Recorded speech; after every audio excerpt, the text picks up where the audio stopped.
Hi friends, நான் உங்கள் decode with ரசூல். அதாவது இன்றைக்கி நம்ம இந்த காணொலியில் என்ன பார்க்குறோம் அப்படின்னாக்கா, இஸ்ரேல் எதிர்ப்பு அப்படிங்கிறது துரோகி எர்துகான் அவர்களுடைய ஒரு கபட நாடகம் அப்படின்னு சொல்கிறாங்க. அது சம்மந்தமாகவும் மேலும் அமெரிக்கா இந்தியாவுக்கு விதித்த கட்டளையை இந்தியா உடைச்சிருக்கு அப்படின்னு சொல்லப்படுது. அது என்ன அப்படிங்கிறத பற்றியும் ஷார்ட்டாக பார்ப்போம். சேனலை லைக் பண்ணுங்கள், ஷேர் பண்ணுங்கள், கமெண்ட்ஸ் பண்ணுங்கள், மெயினாக சப்ஸ்கிரைப் பண்ணி பெல் ஐக்கானை கிளிக் பண்ணுங்கள். அதாவது நேற்றுலாம் பார்த்தோம் இல்லையா, சிரியாவினுடைய அபு தாஹிர் அப்படிங்கிற ஒரு இராணுவ நிலையத்தில், அதாவது விமான நிலையத்தை வந்து தாக்குதல் செஞ்சு இஸ்ரேல் வந்து அழிச்சிருந்தாங்க. அதுக்கு மிக கடுமையான கண்டனங்களை துருக்கி பண்ணியிருந்தாங்க. அது மட்டும் இல்லாமல் பார்லிமெண்ட்டில் வந்து கைது ஆணையெல்லாம் பிறப்பிச்சிருந்தாங்க. அதுக்கப்புறம் இந்த ஃப்ரீடம் ஃப்ளோட்டிலா கப்பலில் நடந்த கொடுமைகளுக்காக வேண்டி ரெட் நோட்டீஸ்லாம் விடணும் அப்படின்னு சொல்லிட்டு அதாவது எர்துகான் அவர்கள் மிக கடுமையான கண்டனங்களை தெரிவித்து இஸ்ரேலை முடிச்சிருவேன், அடிச்சிருவேன் அப்படின்லாம் சொல்லி நிறைய போர் மூலக்கூடிய அளவுக்குலாம் பேசிகிட்டு இருந்தாங்க. அது எல்லாம் வெறும் கபட நாடகம் அப்படின்னு சொல்லிட்டு இன்றைக்கி ப்ரூஃப் ஆகிருக்கு. அதுக்காக தான் சொல்கிறாங்க அவர் வந்து ஒரு துரோகி அப்படின்னு சொல்லிட்டு. அது என்ன அப்படின்னாக்கா, அதாவது எலெக்ஷன் நடக்குது இல்லையா, இந்த மைக்கில் மற்றும் இந்த மைக்கு கொடுத்தாக்கா இஸ்ரேலை அடிச்சிருவேன், பிடிச்சிருவேன் எல்லாமே பேசுவாங்க. அதே மாதிரி மீடியா முன்னிலையிலையும் இஸ்ரேலுக்கு எதிரான மனநிலை இருக்கா மாதிரி உலக மக்களுக்கு காமிச்சிப்பாங்க. அந்த நெதன்யாகும் அப்படி தான் இஸ்ரேல், அதாவது துருக்கிக்கு எதிராக இப்போ வந்து பேசினார், வீரவசனம்லாம் பேசி அதை அப்படியே வந்து ஓட்டா மாற்றுறதுக்கான ஏற்பாடுகளை நடந்துகிட்டு இருக்கு. அதுக்காக வேண்டி தான் இவங்க ரெண்டு பேரும் இந்த மாதிரி ஒரு பேச்சுவார்த்தைகள் மோதலை போர் மாதிரியான ஒரு அதாவது இதை வந்து ஒரு போர் மாதிரி ஒரு நாடகத்தை நடத்திட்டு இருக்காங்க.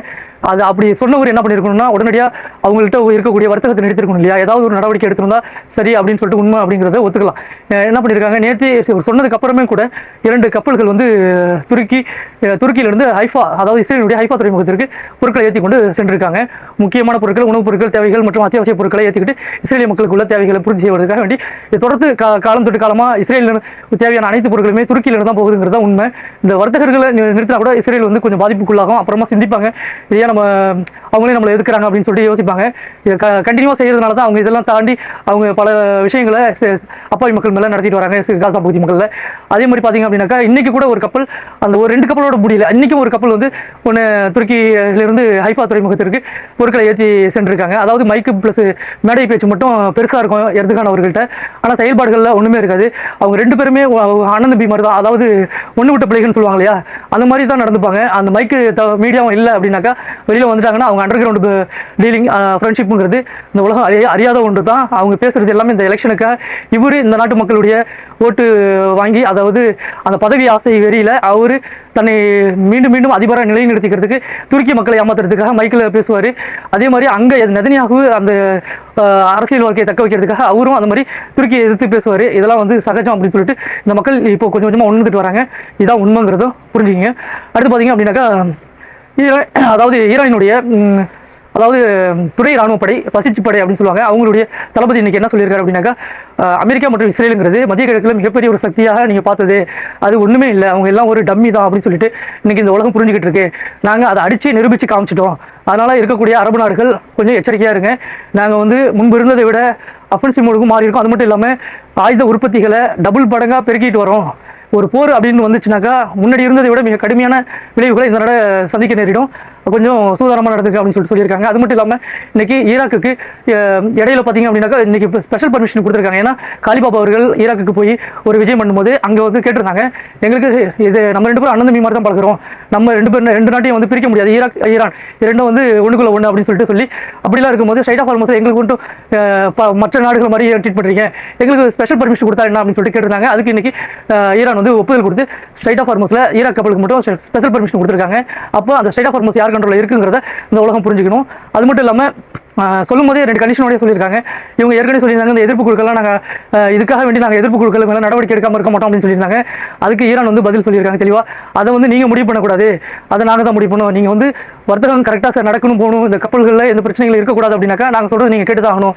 அதாவது அமெரிக்காவினுடைய பேச்சை கேட்டுக்கிட்டு அந்த ஈராக்கில் வந்து எங்களுடைய ஆதரவு எதிர்ப்பு குழுக்களுக்கு எதிராக ஏதாவது ஒரு பிரச்சனைகள் பண்ணிங்க அப்படின்னாக்கா திரும்பவும் நாங்கள் உங்களை அடுத்த நாட்டுக்கு மாதிரி தான் ட்ரீட் பண்ணுவோம் அப்படின்னு சொல்லிட்டு இன்றைக்கி அதை வந்து எச்சரிக்கையாகவே கொடுத்துருக்காங்க. ஆனால் வந்து அதை அவங்க ஏற்றுக்கொண்டதாக தெரியுது. அதனால் ஈராக்குக்கு ஸ்பெஷல் பர்மிஷன் கொடுத்துட்டாங்க. இதை பார்த்த அரபு நாடுகள் எல்லாம் இப்போ வந்து யோசனை பண்ணுறாங்க. அதாவது ஏற்கனவே சவுதி அரேபியா சொல்லியிருந்தாங்க இல்லையா, அந்த நாட்டு ராணுவத்தை அவங்களாலே பாதுகாக்க முடியல அமெரிக்காவை, இதில் வந்து நம்மளுக்கு பாதுகாக்க போகிறாங்கன்னு ஏற்கனவே கேட்டிருந்தாங்க. ஆனால் கேட்குறதோட சரி அவங்களால செயல்படுத்த முடிய மாட்டேங்குது. இன்றைக்கி என்னென்னா அதே மாதிரி சவுதி அரேபியா, கத்தார், குவைத், அது அவங்க எல்லாமே அரபு நாடுகள்லாம் இன்றைக்கி வந்து சிந்திக்க ஆரம்பிச்சிட்டாங்க.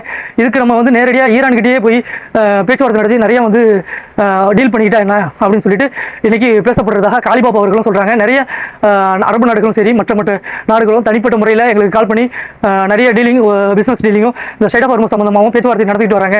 அதனால் நாங்கள் வந்து அதை பரிசீலிச்சுட்டு வரோம் அப்படின்னு சொல்லிட்டு சொல்லப்படுறாங்க. அந்த பாதுகாப்பு ஒப்பந்தத்தில் கூட அரபு நாடுகள் ஈரான் கிட்ட கேட்டுக்கொண்டதாக தகவல் வருது. அதையும் நம்ம என்னங்கிறத பொறுத்திருந்து பார்ப்போம். அடுத்து பார்த்தீங்கன்னாக்க அதாவது ஏமன் ஹவுதிஸ் மிக கடுமையான தாக்குதல்களை அவங்க மேலே தொடுத்துட்டு வந்துட்டு சவுதியினுடைய கூட்டுப்படைகள் மேலே. அதில் நேற்று வந்து ஒரு 10 நிமிஷம் காணொலியை விட்டுருந்தாங்க. அதில் பார்த்தீங்கன்னா அவங்க எப்படியெல்லாம் அந்த சவுதியினுடைய கூட்டுப்படைகள் மற்றும் அந்த சவுதியினுடைய ஆபிரகாம் போர் தாங்கிகள் மேலே எப்படி தாக்குதல் செய்கிறாங்க அப்படின்னு சொல்லிட்டு அந்த வான்வழி தாக்குதலில் அதாவது மோட்டார் குண்டுகளை கொண்டு அடிக்கிறது, அந்த படை தளபதிகள் எங்கெங்கெல்லாம் தங்கியிருக்காங்க, எங்கெங்கெல்லாம் அவங்க வந்து நுழைஞ்சு ஒளியிறாங்க அப்படின்னு சொல்லிட்டு அதையெல்லாம் குறி வச்சு அடிக்கிறத காணொலியாக போட்டிருந்தாங்க. அப்படி இருக்கும்போது அந்த அளவுக்கு அவங்க வந்து வீரியமாக முன்னேற்றத்தோட அவங்க தரைவழியில் முன்னேறி கொண்டு அந்த தாக்குதலை முன்னெடுத்துட்டு போயிட்டு இருக்காங்க. அப்படி இருக்கும்போது சவுதி அரேபியாவினுடைய அந்த எண்ணெய் ஏற்றுமதிகள்லாம் கடுமையாக பாதிக்கப்பட்டிருக்கு. அவங்களுடைய வர்த்தகம் ஸ்டாப் ஆகிருக்கு. பல மில்லியன் டாலருக்கு வந்து சவுதி அரேபியாவுக்கும் இழப்பு ஏற்பட்டிருக்கு. அதை வந்து வெளியில் சொல்லிக்காமல் சவுதி அரேபியா கை நகர்த்திட்டு இருக்காங்க. இன்றைக்கி ஏமன் ஹவுதிஸுக்கு எதிராக அந்த ஏமனுடைய இராணுவ அரசாங்கம் வந்து இன்னைக்கு முதல் முறையாக எதிர்த்தாக்குதல்களை கொஞ்சம் அதிகமாக செஞ்சுட்டு வரதா சொல்கிறாங்க. ஆனால் தரைவழிகளில் ஏமன் ஹவுதிஸ் முன்னேறிக்கிட்டு தான் இருக்காங்க. அதையும் நம்ம பொறுத்திருந்து பார்ப்போம். அந்த அளவுக்கு சவுதி அரேபியாவுக்கு இழப்புகள் ஏற்பட்டிருக்கு. அதனால் வந்து இன்னைக்கு சவுதி அரேபியா மேலே எந்த விதமான தாக்குதல்களும் அவங்க தொடுக்கல அப்படின்னு சொல்கிறாங்க. அதே மாதிரி பார்த்தீங்கன்னா கத்தார் வந்து மிக கடுமையான பாதிப்புக்குள்ளாக இருக்குது பொருளாதாரத்தில். அதாவது கத்தாரினுடைய ராஸ் லஃபான் அப்படிங்கிற ஒரு எல்என்ஜி நிறுவனம் இருக்குது பார்த்தீங்களா, அது வந்து ஏற்றுமதி எல்லாமே வந்து முழுவதுமாக நின்று போயிடுச்சு.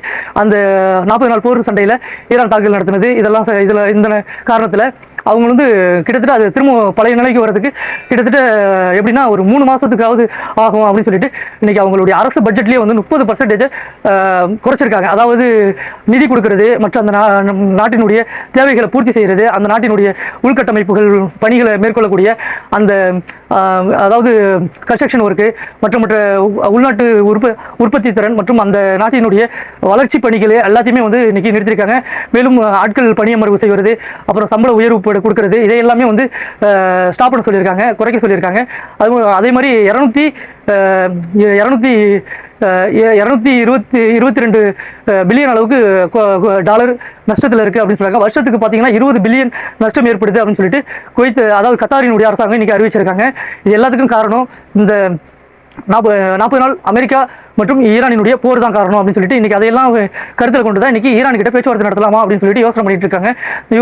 அடுத்து பார்த்தீங்கன்னா ஐக்கிய அரபு எமிரேட்ஸ் இவங்க என்ன பண்ணியிருக்காங்க அப்படின்னாக்கா, ஏற்கனவே இந்த 40 நாள் போரில் இந்த எண்ணெய் உற்பத்தி நிலையங்கள்லாம் அடிச்சாங்க இல்லையா, இப்போது அந்த எண்ணெய் உற்பத்தி நிலையங்கள் டேங்குகளை சுற்றி எஃகினாலான ஒரு உலோக வளையங்களை, அதாவது எஃகில் உலோகங்களாலான ஒரு வலையமைப்பு வேலியை வந்து போட்டிருக்காங்க. இது எந்த அளவுக்கு அவங்களுக்கு கை கொடுக்கும் அப்படின்னு தெரியல. இதையெல்லாம் அசால்ட்டாக அவங்க வந்து அடிச்சுட்டு போயிடுவாங்க. அதாவது இதை விட சாதாரண ட்ரோன்களை அடித்தாங்கன்னா கூட அதை வந்து ஓரளவுக்கு பாதுகாக்கலாம். இவங்க வந்து அதிநவீன ட்ரோன்கள்லாம் இவங்கள்ட்ட இருக்குது. தங்கம் மற்றும் எஃகு கொண்ட ஒரு அதிநவீன ட்ரோன்கள் மூலியமாகவோ அல்லது ஏவுகணை மூலயமா இதை அடித்தாங்கன்னா எல்லாமே ஒரு வித்தின் செகண்டில் வந்து எல்லாத்தையுமே காலி பண்ணிட்டு போயிடுவாங்க. இந்த ஒரு ஐடியாலஜி கூட அவங்கள்ட்ட இல்லாமல் இவ்வளோ செலவு பண்ணி அதுக்கான வேலி அமைப்பு செஞ்சுருக்காங்க. இதுக்கு நேரடியாக அவங்கள்ட்ட போய் பேசி உங்களுக்கு என்ன வேணும், ஈரான்கிட்ட நேரடியாக பேசி உங்களுக்கு என்ன வேணும் வாங்க நாங்கள் செய்கிறோம், நீங்கள் என்ன செய்யணும்னு சொல்லிட்டீங்கன்னா நாங்கள் செய்கிறோம் அப்படின்னு சொல்லிட்டு ஒரு ஒப்பந்தத்தின் மூலயமா ஒரு சமாதானத்தின் மூலயமா போயிட்டா கூட அவங்களுக்கு இந்த அளவுக்கு செலவுகள் ஏற்பட்டிருக்காது. அதை நம்ம பொருந்தி பார்க்கணும். அடுத்து பார்த்தீங்க அப்படின்னாக்கா, அதாவது சீனா வந்து இன்றைக்கி ஈரான் மேலே போட்டிருக்கப்பட்டிருக்கிற பொருளாதார தடைகளுக்கு அவங்க வந்து ஏற்க முடியாது அப்படின்னு சொல்லிட்டு ஓப்பனாக சொல்லிட்டாங்க. ஏன்னா சீனா வந்து ஏற்கனவே வந்து 2017 இதே மாதிரி பொருளாதார தடைகளை ஈரான் மேலே போட்டிருந்தாங்க. அப்போ கூட பார்த்தீங்கன்னா ஈரான்லேருந்து ஏற்றுமதி செய்யப்பட்டது ஒரு 20%, 10% தான் சீனா வாங்கியிருந்தாங்க. அப்போ பல நாடுகளுக்கு 1%, 2% அப்படி 100% கால்குலேட் பண்ணி கொடுத்து எல்லா நாடுகளுக்குமே கொஞ்சம் தான் கொடுத்துருந்தாங்க. அதுக்கப்புறம் 2025 போட்ட பொருளாதார தடையில் கிட்டத்தட்ட 90% பொருள் ஏற்றுமதி எல்லாமே வந்து சீனாவே வாங்கிட்டாங்க, இறக்குமதி பண்ணிக்கிட்டாங்க. ஈரான் ஏற்றுமதி பண்ணதை சீனாவே இறக்குமதி பண்ணிக்கிட்டாங்க அந்த எண்ணெயில். அப்படி இருக்கும்போது இந்த பொருளாதார தடைகளில் வந்து பார்த்தீங்க அப்படின்னாக்கா சீனா நிறைய ஏற்கனவே வந்து நிறைய ஆதாயம் அடைஞ்சிருக்காங்க. அப்படி இருக்கும்போது இதை வந்து எங்களால் ஏற்க முடியாது. எங்களுக்கும் ஈரானுக்கும் மிக அதிகமான ஒப்பந்தங்கள் இருக்குது. நீங்கள் போடக்கூடிய பொருளாதார தடைகள்லாம் வந்து நாங்கள் கொஞ்சம் இதெல்லாம் எங்களால் இது பண்ணவே முடியாது அப்படின்னு சொல்லிட்டு, ஏற்க முடியாது அப்படின்னு சொல்லிட்டு ஓப்பனாக சொல்லிட்டு, எப்போதும் ஈரானுக்கு எங்களுடைய ஆதரவு தொடரும் அப்படின்னு சொல்லிட்டு ஓப்பனாக சொல்லிட்டாங்க. அது மட்டும் இல்லாமல் இந்த ரேர் ஹெல்த் மெட்டீரியல்ஸ் எல்லாமே வந்து பார்த்தீங்க அப்படின்னாக்கா இந்த சிப்பு எலக்ட்ரானிக்ஸ் ஐட்டம் இதெல்லாம் பார்த்தீங்கன்னா சீனாவிலேருந்து தான் உலக நாடுகளுக்கு ஏற்றுமதி ஆகுது. அதுவும் இல்லாமல் அமெரிக்காவிற்கு மிக அதிகமான அளவுக்கு ஏற்றுமதி செய்யப்படுறாங்க. இதையெல்லாம் வந்து சீனா நிறுத்தினாங்கன்னா அமெரிக்கா கண்டிப்பாக பாதிக்கப்படும். அப்படி இருக்கும்போது அப்போ என்ன பண்ணுவாங்க, இவங்க போய் சைனாட்ட வந்து கெஞ்சுவாங்களா என்னன்னு தெரியல. அது மாதிரியான ஒரு நிலைப்பாடு அவர் எடுத்திருக்காரு. அதுக்கு வந்து எலான் மஸ்க் இன்னைக்கு எதிர்ப்பு தெரிவிச்சிருக்காரு. இது மாதிரி பொருளாதார தடைகள் போட்டிங்கன்னா ஏற்கனவே 40 ட்ரில்லியன் இதுக்கப்புறம் இந்த பொருளாதார தடைகள் நீடிச்சுன்னா அதாவது அமெரிக்கா வந்து அகல பாதாளத்துக்கு போயிடும் அப்படின்னு சொல்லிட்டு எச்சரிக்கை கொடுத்திருக்காரு. இந்த பொருளாதார தடை தேவையில்லாத ஒன்று அப்படின்னு சொல்லிட்டு. அது மட்டும் இல்லாமல் அமெரிக்காவினுடைய கடன் பத்திரங்கள் சைனாட்டையும் ஜப்பான்ட்டையும் இருக்குது. அந்த கடன் பத்திரங்களை ஏற்கனவே வந்து ஜப்பான் வந்து அவங்களுடைய பணமதிப்பு இழப்பு காரணமாக விற்க ஆரம்பிச்சிட்டாங்க. சைனா மட்டும் விற்காமல் இருக்காங்க. அதை இன்னும் சைனாவும் விற்க ஆரம்பிச்சிட்டாங்களா. மேலும் வந்து பார்த்தீங்கன்னா அமெரிக்காவினுடைய பொருளாதாரம் மேலும் சீரழிஞ்சு போயிடும். அதாவது அவங்களுடைய மதிப்பு இல்லாத போயிடும். ஆனால் வந்து அவங்கள்ட்ட உள்ள ஒரு ப்ளஸ் பாயிண்ட் என்னன்னா மிஷின் அவங்கள்ட்ட இருக்குது. அதாவது டாலருங்கிற மிஷின் அவங்கள்ட்ட இருக்கிறதுனால அதை அவங்க அடிச்சுப்பாங்கிறதுனால அவங்க தில்லா இருக்காங்க. அதையும் அந்த உலக ஆய்வாளர்கள் சொல்கிறாங்க. அதே மாதிரி ஒரு இராணுவ ஆய்வாளர் தளபதி வந்து ஒரு கருத்து தெரிவிச்சிருக்காரு. அது என்ன சொல்லியிருக்காரு, மீண்டும் ஈரான் மேலே ஒரு தாக்குதல்களை நீங்கள் நடத்துனீங்கன்னா அமெரிக்கா தான் மிக கடுமையாக பாதிக்கப்படும். ஏதாவது ஒப்பந்தங்கள் மூலமா நீங்கள் மேற்கொண்டீங்கன்னா இந்த பிரச்சனை முடியும். அப்படி இல்லையா தாக்குதல் அப்படின்னு சொல்லிட்டு போகாதீங்க. போனீங்கன்னா கண்டிப்பாக அமெரிக்காவால் இது இனியும் வந்து மீள முடியாது அப்படின்னு சொல்லிட்டு ஓப்பனாகவே சொல்லியிருக்காரு. அதையும் நம்ம கருத்தில் கொள்ளணும். அடுத்து பார்த்தீங்க அப்படின்னாக்கா இந்தியா விஷயத்தில் இன்றைக்கி ஒரு சிறப்பான ஒரு பதிலடியை வந்து நம்மளுடைய வெளியுறவுத்துறை அமைச்சர் ஜெய்சங்கர் அவர்கள் இன்றைக்கி ஆண்மைத்தனமாக இன்றைக்கி வெளிப்படுத்தியிருக்காரு. அதாவது எங்கள் மக்களுக்கு என்ன தேவை, என்ன வேண்டும் அப்படிங்கிறத நாங்கள் தான் முடிவு பண்ணணும். எந்த நாட்டுக்கிட்ட என்ன வாங்கணும் வாங்கக்கூடாதுங்கிறத நாங்கள் தான் முடிவு பண்ணுவோம். இந்த ரஷ்யா கிட்ட என்ன வாங்குறதும் வாங்காததும் எங்கள் விருப்பம் தான்.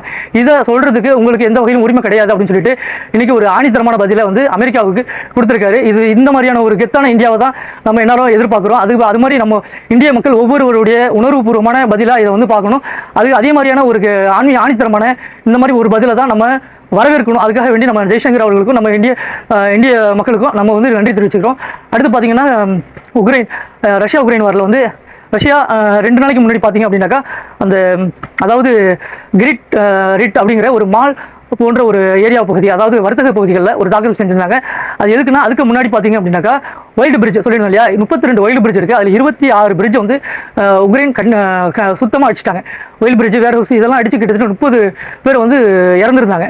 அதுக்கு பதிலடி கொடுக்கும் விதத்தில் தான் ரஷ்யா என்ன பண்ணியிருந்தாங்க, இந்த வர்த்தக செய்தி பகுதியெல்லாம் அடித்தாங்க. அதில் 30 பேர் இறந்துருக்காங்க, 130 பேர் இன்ஜூர் ஆகிருக்காங்க. அதை அதுக்கு திரும்பவும் என்ன பண்ணியிருக்காங்க, அதாவது அவங்க வந்து இத்தனை பிரிட்ஜ் இறந்துருக்காங்க. வைல்டு பிரிட்ஜ் 26 பிரிட்ஜ் 32 தான் இருக்குது. அதில் 26 அடிச்சிட்டாங்க. அது மட்டும் இல்லாமல் அவங்க துறைமுகங்கள், அங்கே போக்குவரத்து ஏற்றுமதி செய்யக்கூடிய கப்பல்கள் இதை எல்லாமே கிட்டத்தட்ட 126 கப்பல்கள் அடிச்சிருக்காங்க. ரஷ்யாவினுடைய கப்பல்கள் ஒரு வல்லரசு ரேஞ்சில் இருக்கக்கூடிய அந்த கப்பல் நாட்டு அடிக்கும் போதும் அவங்க பொறுமையாக தான் ஹேண்டில் பண்ணிட்டு இருக்காங்க. ஆனால் வந்து உக்ரைன் மேலும் மேலும் அதிகமான தாக்குதல்களை ரஷ்யா மேலே தொடுத்துட்டு இருக்கு. அவங்க இதை தாக்குதல் செஞ்சதுக்கு திரும்ப இவங்க அமைதியாக இருந்துட்டா கூட ரஷ்யா அமைதியாக ஒரு வேலை போகிறதுக்கு வாய்ப்பு இருக்குது. அதுவும் இல்லாமல் பேச்சுவார்த்தையில் கூட வரதுக்கான வாய்ப்புகள் இருக்குது. ஆனால் வந்து திரும்பவும் இவங்க என்ன பண்ணியிருக்காங்க, இன்னைக்கு ஓசோன் ரீஜியன் மற்றும் பார்த்தீங்கன்னாக்கா அதாவது சாம்ரா, செயின்ட் பீட்டர்ஸ்பர்க் ஆகிய பகுதிகளில் திரும்பவும் உக்ரைன் ஆயுதம் இல்லை, நீண்ட தூர ஆயுதங்கள் மிசைல்ஸ் இல்லை அப்படின்னு சொல்லிட்டு திரும்பவும் தாக்குதல் பண்ணி அவங்களை வந்து கோபத்துக்கு உள்ளாக்கியிருக்காங்க. இதுக்கான பதிலடியும் நீங்கள் எதிர்பார்க்க அப்படின்னு தான் அவங்க சொல்லியிருக்காங்க. அதனால் உக்ரைன் செய்கிறது ஒரு வேண்டாத வேலையாக தான் இருக்குது. போரை வந்து மேலே மேலே அதிகரிச்சுக்கிட்டு தான் போயிட்டு இருக்காங்க. அதே மாதிரி இன்னைக்கு ரஷ்யாவினுடைய அதிபர் என்ன சொல்லியிருக்காரு அப்படின்னாக்கா, அதாவது அவங்களுடைய ஒரு மீட்டிங்கில் மீடியாவுக்கு சந்திப்பில் எங்களுடைய அச்சீவ்மெண்ட்டை நாங்கள் தொடர வரலாம், நாங்கள் வந்து இதை நிறுத்த மாட்டோம். அதாவது உக்ரைன் பேச்சுவார்த்தைக்கு வந்தால் பேச்சுவார்த்தை, அதே மாதிரி நாங்கள் பிடிச்ச பகுதிகளை திரும்ப கொடுக்க மாட்டோம். பேச்சுவார்த்தைக்கு வரல அப்படின்னாக்கா தாக்குதல்னா திரும்ப நாங்கள் எத்தனை பகுதிகளை அச்சீவ் பண்ணுமோ அதெல்லாம் அச்சீவ் பண்ணிட்டு தான் நாங்கள் விடுவோம் அப்படின்னு சொல்லிட்டு இப்போவே வந்து வெற்றி பெற்ற மாதிரி தான் அப்படின்னு சொல்லிட்டு அறிவிச்சிருக்காங்க. அதையும் நம்ம பொறுத்திருந்து பார்க்கணும். அடுத்து பார்த்தீங்கன்னாக்கா அதாவது சூடான் களத்தில் வந்து இந்த வரைபடத்தில் பாருங்க, அதாவது இந்த நீல நிற வளையம் இருக்குது பார்த்தீங்களா, அந்த பகுதிங்கிறது அந்த சூடானினுடைய கவர்மெண்ட்டுக்கு எதிராக ஆர்எஸ்எஃப் அப்படிங்கிற யூஏஇனுடைய பேக்டு ஃபோர்ஸ் இவங்க யூஏஇ களத்தில் இறக்கி விட்டு அந்த இராணுவத்துக்கு அந்த நாட்டு மக்களுக்கு எதிராக செயல்பட்ட ஆர்எஸ்எஃப் படைகள் முன்னாடி போரில் வீழ்ச்சி அடைஞ்சிருந்தாங்க.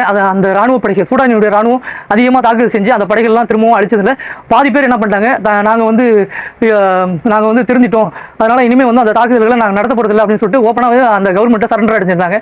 சரண்டர் அடைஞ்சது மட்டும் இல்லாமல் யூஏஇனுடைய பேச்சை கேட்டு தான் நாங்கள் இது மாதிரி பண்ணியிருந்தோம் அப்படின்னு சொல்லிட்டு ஓப்பனாகவே ஸ்டேட்மெண்ட் கொடுத்து இதாகிருந்தாங்க. இதுவரைக்கும் இந்த போர் வந்து அமைதியாக தான் போயிட்டு இருந்தது. அவங்களும் அமைதியாக ஆயிட்டாங்க. இப்போ இந்த 40 நாள் போர் முடிஞ்சிச்சு இல்லையா, இப்போ சைலண்ட் ஆகணும்னா திரும்ப யுஏஇ தங்களுடைய தில்லாலங்கடி வேலையை அங்கே ஆரம்பிச்சிட்டாங்க. என்னன்னா இப்போ எத்தியோப்பியா அந்த இன்னொரு வரைபடத்தை பாருங்க, அந்த பச்சை நிற வளையம் இருக்கு பாருங்க, அதன் வழியா எத்தியோப்பியா வழியா என்ன பண்றாங்கன்னா கூலிப்படைகளை உள்ள அனுப்புறாங்க. ஏன்னா முன்னாடி வந்து நிறைய பேர் வந்து கைதாயிட்டாங்க அரசு படையினுடைய, அதாவது கூலிப்படை வந்து கைதானதுனால இப்போ என்ன பண்ணியிருக்காங்கன்னா கூலிப்படைகளை கொலம்பியாவிலிருந்து, ஏன்னா யுஏஇயும் இன்னும் நல்லா பிடிச்சிங்க, இது எங்க சைன் லிங்க் ஆகுதுன்னு, யுஏஇயும் இஸ்ரேலும் நல்ல ஒரு ரிலேஷன்ஷிப். அதே மாதிரி எத்தியோப்பியா யுஏஇ இவங்க எல்லாமே ரிலேஷன்ஷிப். அடுத்து பார்த்தீங்கன்னா கொலம்பியாவில் இப்போ வந்து அதிபர் வந்து இஸ்ரேலினுடைய நண்பர் அப்படிங்கிற வகையில் இஸ்ரேல் வந்து இடையில கொலம்பியாட்ட ஒரு ஒப்பந்தம் போட்டுருந்தாங்க. இப்போ யுஏஇயும் கொலம்பியாவில் நிறைய ஒப்பந்தங்கள் போட்டிருந்தாங்க. அப்படிங்கிற பட்சத்தில் கொலம்பியாவிலேருந்து கூலிப்படைகளை யுஏஇ, அதாவது யுஎஸ்ஜி அப்படிங்கிற ஒரு நிறுவனம், யுஏஇனுடைய ஒரு தனியார் நிறுவனத்தின் மூலியமா இந்த ஆட்களை எல்லாம் எடுத்து எங்க அனுப்புறாங்க அப்படின்னாக்கா அந்த எத்தியோப்பியா வழியாக. எத்தியோப்பியாவும் அந்த ஜியோனிஸ் இஸ்ரேலோட யுஏஇயோட கூட்டுப்படை தான் அது ஒரு அவங்க ரெண்டு எல்லாம் ஒரு கூட்டு களவாணிகள் மாதிரி தான். அப்படி இருக்கும்போது இவங்க எல்லாம் என்ன பண்றாங்கன்னா கிட்டத்தட்ட 2000 பேர் கூலிப்படையாவது அந்த RSF படையாக அவங்க எங்க அனுப்புறாங்கன்னா, அதாவது சூடான் ராணுவத்திற்கு எதிராக RSF படைகளை அந்த பச்சை நிற வளையத்து வழியா உள்ள அனுப்பி திரும்ப தரைச்சடைய ஆரம்பிக்க வைக்கிறாங்க. இதுக்கு எதிர்ப்பு தெரிவித்து அந்த நாட்டு ராணுவம் மிக கடுமையான தாக்குதல்களையும் செஞ்சுட்டு வராங்க. அவங்களுக்கு ஆதரவா ஈரான் நிறைய ஆயுதங்களை அந்த ராணுவத்துக்கு அனுப்பி வச்சுட்டு இருக்காங்க. அதாவது சூடான் மக்களுக்கு துணையா வந்து ஈரான் நிற்கிறாங்க. அதுக்கு அந்த ராணுவத்துடன் அவங்களுக்கு தேவையான அனைத்து உபகரணங்களையும் இன்னைக்கு ஈரான் அனுப்பிட்டு இருக்காங்க. அது மட்டும் இல்லாமல் இந்த கூலிப்படைகள்லாம் போறாங்க இல்லையா, இவங்களுக்குலாம் 2500 3500 வரலாம் US டாலர்ல யுஏஇ சம்பளம் கொடுக்குறாங்க. அப்போ பாருங்க எங்கேருந்து எங்கே போய் எங்கெங்கெல்லாம் என்னென்ன தில்முள்ளு வேலைகள் செஞ்சுட்டு இருக்காங்க அப்படின்னு சொல்லிட்டு. இது மாதிரி செய்யும்போது இன்னைக்கு சூடான் வந்து அந்த எத்தியோப்பியா வந்து சூடானுக்கு எதிராக செயல்படுறதுனால யுஏஇ கூட சேர்ந்துக்கிட்டு அந்த எத்தியோப்பியாவில் இருக்கக்கூடிய எதிர்ப்பு குழுக்கள் இருப்பாங்கல்ல, அவங்கள வந்து இன்னைக்கு அவங்க ஆக்டிவேட் பண்றாங்க. அது வந்து அவங்களுக்கு மூலியமா அவங்களையும் எதிர்ப்பு குழுக்களை வந்து சூடான் மக்களுடன் இணைந்து போராடுறதுக்கு இன்னைக்கு அழைப்பு கொடுத்துருக்காங்க. அந்த மக்களை கிளர்ச்சி பெற்று அந்த எத்தியோப்பியாவுக்கு எதிராக எத்தியோப்பியா அரசாங்கம் இந்த மாதிரிலாம் இல்லை எங்களுக்கு எதிராக செயல்படுறாங்க அப்படின்னு சொல்லிட்டு ஒரு விழிப்புணர்வு ஏற்படுத்தி இன்னைக்கு அந்த எதிர்ப்பு குழுக்களும் இன்னைக்கு சூடான் மக்களோட இணைந்து நிற்கிறதுக்கான பல ஏற்பாடுகளை நடத்திட்டு வராங்க. மேலும் அந்த விஷயங்கள் எப்படி போகுது அப்படிங்கிறத அடுத்தடுத்த காணொலியில் டீட்டெயில்ஸாக பார்ப்போம். சேனலில் லைக் பண்ணுங்க, ஷேர் பண்ணுங்க, கமெண்ட்ஸ் பண்ணுங்க. நன்றி, வணக்கம்.